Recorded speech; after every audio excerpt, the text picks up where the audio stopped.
Hello, everyone. Sarah here. We're going to be getting into the topic of creation today, specifically when it comes to narcissistic abuse, to emotional abuse and neglect. Far too often, we get stuck in this mindset of they, them, and a stuck, blocked mentality of I can't because they. And it gets you stuck in this frequency and this energy of limitation, of lack, of inability, feelings of insignificance, unworthiness, powerlessness.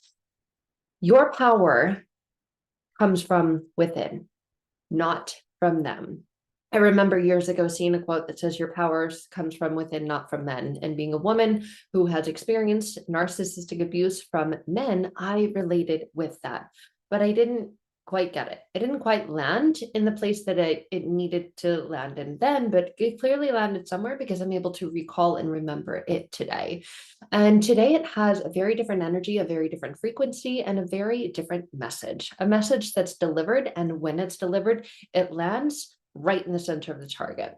Your power comes from within, not from them. They did not create you. And so many people, depending on where you're at the journey of coming out of your emotional abuse, coming out of the emotional abuse that you experienced, are seeing it in a particular way, seeing it in a certain way, seeing it in a disempowering way. And everything you went through,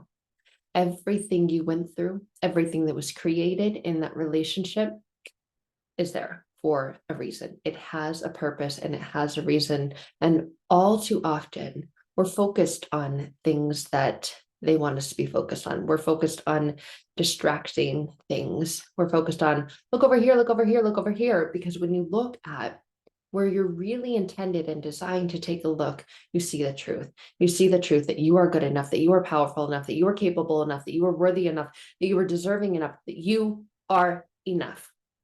And people who do not feel, think, or believe that about themselves benefit from others being distracted, benefit from the ability to say or do something that takes the focus off of where your attention should be. And what was that?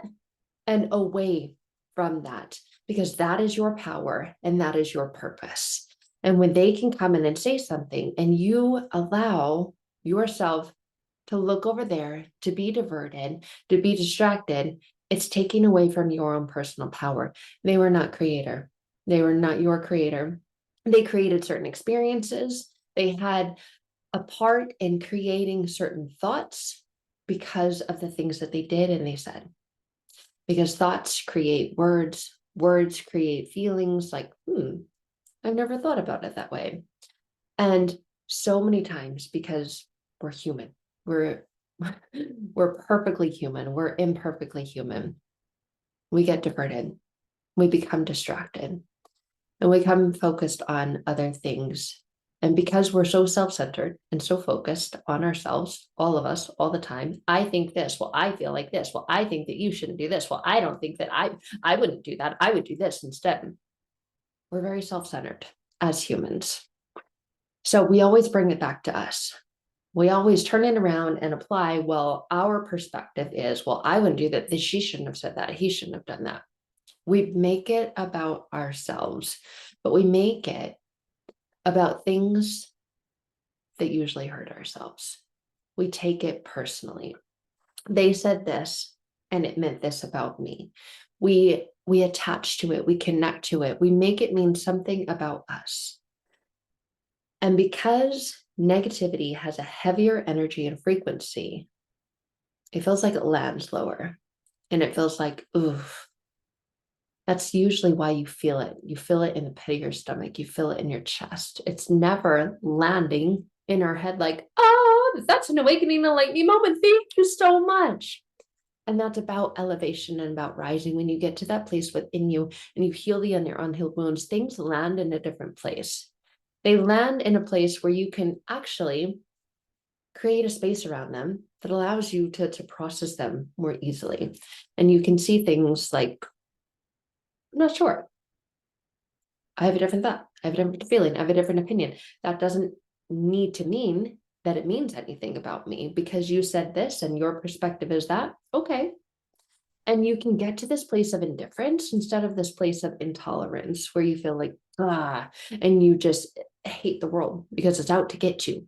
And you hate them because they're out to get you. Because you stop taking it personally when it lands in a different place, when it lands in a different way, when it lands much more gently and softly instead of so heavily. Because you know what I'm talking about. If you've been with people who are emotionally abusive, emotionally unavailable, you're having engagements, interactions, connections with them, and it feels like you got gut punched. It feels like you got punched in the throat with the way that they looked at you or the way that they said something to you. That is an indication, a sign, a message to you, not them. You've got inner work to do. That was a message saying there's something there right where that landed. What is that? And an invitation to journey within, an invitation to go within, to explore and to see what's there.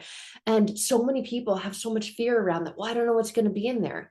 It's something you've already made it through. It's something you've already lived through. It's something you've already developed as a belief about yourself.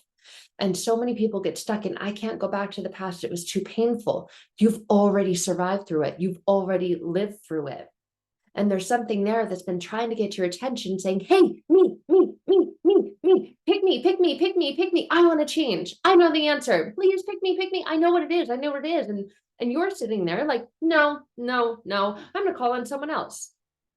And that inner feeling, that inner voice, that intuition, the red flags, they're trying to get your attention because they're there to teach you, tell you, or have you see or learn or know something that when you do, you will be able to decipher those messages. You'll be able to filter them more easily. You'll be able to get them to land in a different place. You'll be able to have a different experience with them, different from the one that you've been stuck in experiencing consistently from your past.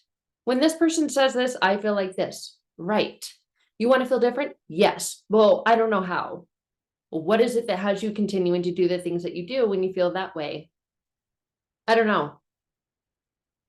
And I just see this, it's just, it's gut-wrenching and it's heartbreaking when I see this with people, because there is a powerful way out, and the way out is in. The way out is through your mind, through the beliefs that you have developed about yourself, but they've been developed internally and unconsciously. And so many of us are stuck in our shame and our hiding and are afraid to come out.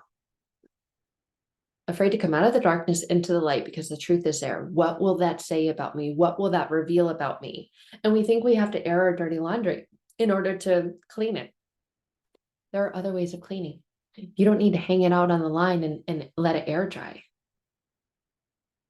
Isn't it interesting now that most people no longer do that? Isn't that interesting now that most people use a dryer and they can take it out from being in there and put it in there? And it can be clean, sparkly, new, and ready to reuse.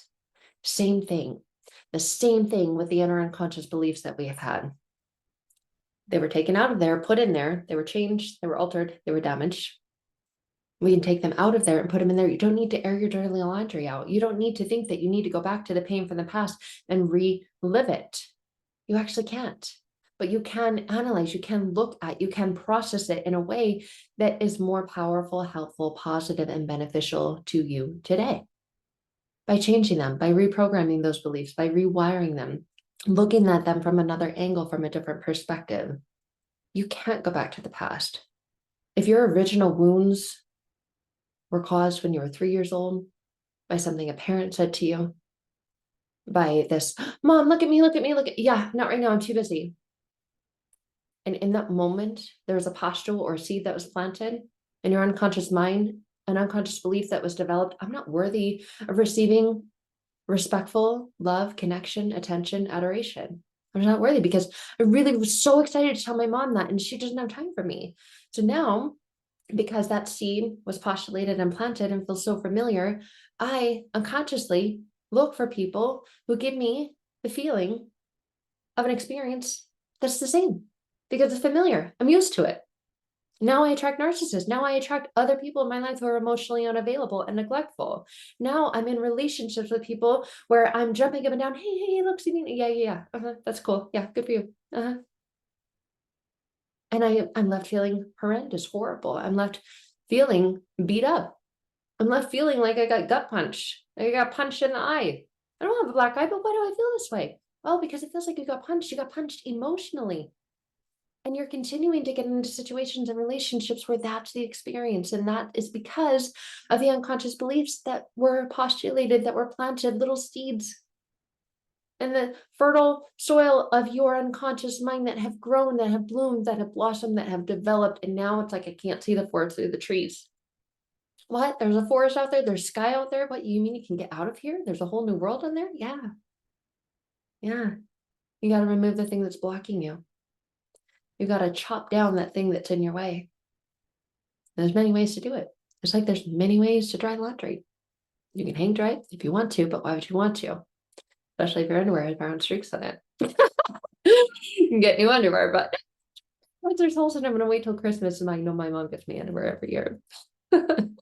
There's different ways to do things. And if you're stuck in trying to get through this, navigate through this, completely transform your life and heal the inner wounds, and you're trying things that are not working for you, you're talking to people about it and you're getting nowhere, or it's re-triggering, re-traumatizing you, you're not getting to the core and the root of it. That's like continuing to pick the scab off of a wound and then wondering why it's taking so long to heal, right? There's different ways, there's different methods. And the fastest, most effective one is to get to the very core and root of what's happened, what you believe about yourself internally and unconsciously that's having those continued patterns that are causing pain, that are causing heartache, that are causing the things, self-sabotage, self-harm, the things that you do that you like, oh, why do I do that? I hate that I do that. I want to change. I'm desperate to change. I would give anything to, but I don't know how to. I've tried this, I've tried that, nothing works. I might as well give up. It is what it is. I'm gonna be stuck and suffer in my misery from now until forevermore. And if you're tired of yourself singing and playing that same old song and you're ready for something that works, I'd love to connect. If you're tired of yourself, because unfortunately, inevitably, that's what it takes to get to realize that it's you, that no one is coming to save you, that it is up to you. And allowing your unconscious mind to get in line, to get in alignment with the life you want to live, with the life that you desire to live, with the ways that you want to feel is so empowering. It's the only way that it works. Otherwise, it's out of alignment, and you're going to consciously and continuously feel that dissonance and that disconnect, and feel jaded, feel damaged, feel like especially when it comes to the relationship that you have with yourself, because the relationship you have with yourself is the one that's projected and portrayed in the relationship that you have with everyone else. So if you find that you're sick and tired of being sick and tired of yourself, and it's showing up in the kind of relationships that you have with others, personal relationships, relationships with family, with the partners that you choose, with your way of being with them, you feel like you can't speak up, you can't use your voice, you can't use your words, you're afraid. You feel like no one ever hears me, no one listens to me. I just feel like I'm just there. I get walked all over all the time. I get used, I get taken advantage of. I'm codependent. I'm like, people come to me because I'm a good listener, but I don't listen to myself. I can dish out advice, but I never take it for myself. And I don't understand why, because I know that I say good things, have good thoughts, and it helps others. Why can't I help myself the way that I can so easily help others? But I'm ready to. I desire to. I want to. When you're ready to, you've got to remove those internal unconscious blocks. Until then, you're going to find that you're stuck on the hamster wheel. Stuck on the hamster wheel of frustration, self-sabotage, self-harm, self-detriment. And when you're ready to completely get off, transform your life from within, from the inside out, I'd love to connect with you. Hope you have found this video helpful and knowledgeable, but remember, knowledge is just, it's just knowledge. What you do with it is what makes the difference. I love you guys, sending you so much love. You can find out links in the description below this video to connect further. Bye for now.